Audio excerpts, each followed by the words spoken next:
Қызылорда қаласында белгісіз азамат республика партиясы жиынына белгісіз сөмке алып кірмекші болған жерінен ұсталды.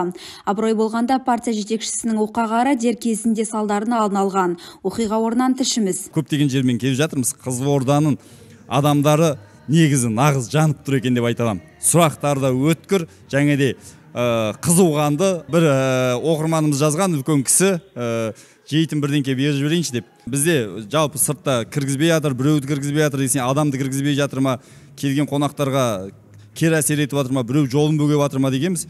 Сөйтсек, сұраған, не алып келдің деп, бомба алып келдім деген. Солай кіргізбей у-шу болып, осы енді шықсақ, түсінбеушілік жағдай үшін. Енді бәрі жақсы болады деп ойлаймын. Мен негіз үйде жатқан адаммын.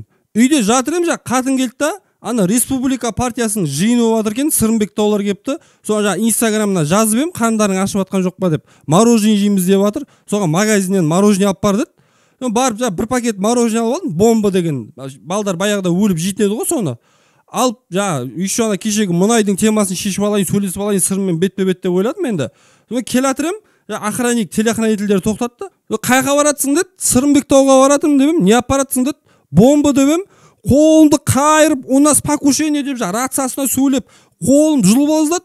Жігіттер, сендер картопты жардыңдар ғой деп, он про взрыв говорит, бірдеңе деп, в общем, орысша шашып жатыр. Мен айтам, жігіттер, жейтін мороженое деп жатырмын ғой.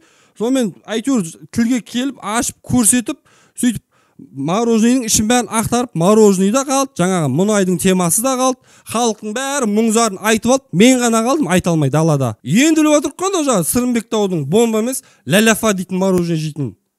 Айтпайсың. Гүлсара Мәжілісова, Светлана Депутатова, ПТК арнасы.